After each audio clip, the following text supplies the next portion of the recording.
Today, we're diving into a single, incredibly detailed chapter from the ancient book of Numbers. Think of it as a 3,000-year-old event planning guide spelled out with meticulous precision. So let's jump right in and see what it's all about. So I want you to imagine your entire community just pausing for a whole month of holidays. And I don't just mean a few days off work. We're talking about a highly structured, resource-intensive series of sacred events. The Book of Numbers, chapter 29, gives us the blueprint for exactly that, which kind of begs the question, what did that actually look like in practice? The entire chapter zooms in on one specific time, the 7th month of the ancient Israelite calendar. And let me tell you, this was not just any month. It was the absolute epicenter of the festival year, packing 3 huge, important festivals right next to each other. The text lays out the whole plan with unbelievable precision. Okay, so the month kicks off with 2 major events, the Festival of Trumpets on day 1, and then the Day of Atonement on day 10. A big part of these events involved what the text calls burnt offerings, and that's pretty much what it sounds like, animals entirely consumed on an altar. As we're about to see, these first 2 days set up a really important pattern that acts as a baseline for the whole rest of the month. Now, here's where it gets really interesting. Just look at the repetition. The core burnt offerings for both festivals are identical.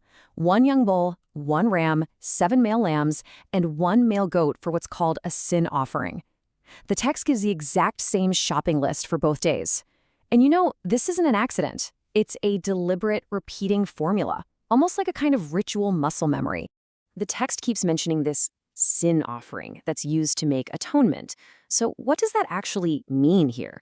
Well, atonement in this context is all about ritual purification. It's about making things right between the community and God. And that male goat, the sin offering, was the specific animal designated for that really crucial ceremony. And believe me, the detail does not stop with the animals. The text gives us a precise recipe for the grain offerings that went with them. For every single bowl, you needed 3/10 of an ephah of fine flour.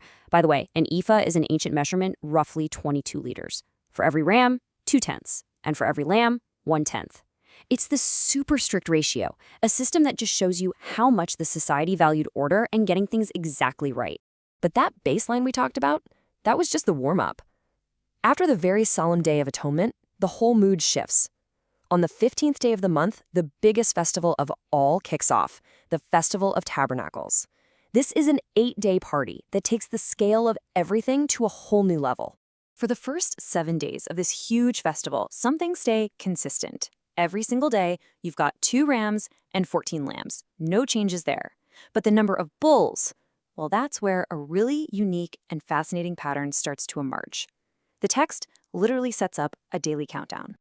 And you can see the pattern right here. The festival starts on day 1 with a staggering 13 bulls. Then on day 2, it drops to 12. Day 3, it's 11. You see where this is going, right? It goes down by 1 each day, all the way to 7 bulls on the 7th day. It's a descending scale, a numerical parade built right into the celebration. So, what's the grand total just for the bulls? Well, when you add up that daily countdown, the number of bulls offered in just those first 7 days is 70. 70! I mean, stop and think about that. Imagine the logistics of organizing 70 bulls for a single week of celebration.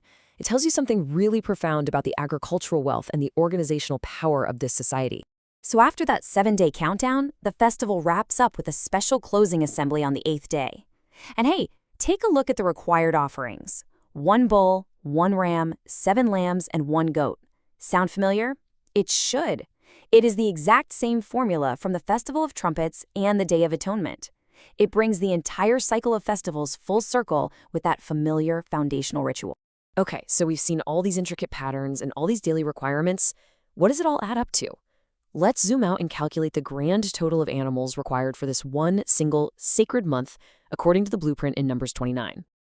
Wow, this table really lays it all out and puts it into perspective.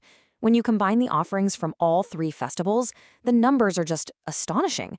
Over the course of the month, the community was told to offer 73 bulls, 17 rams, 119 lambs, and 10 goats. This was clearly not a casual affair. It was a massive logistical and economic undertaking. And here's another way to visualize the data. You know, we talk a lot about the bulls, probably because of that cool countdown pattern. But look at this. The lambs were by far the most numerous animal offered. They made up the vast majority of the total count. They were kind of the constant foundational element of the whole system. So we've seen the what and how many. But what does all of this incredible structure actually tell us? What are the big takeaways from this ancient blueprint for celebration and worship?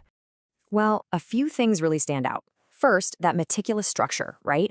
Nothing is left to chance, which reflects a worldview where order is sacred. Second, the focus on community.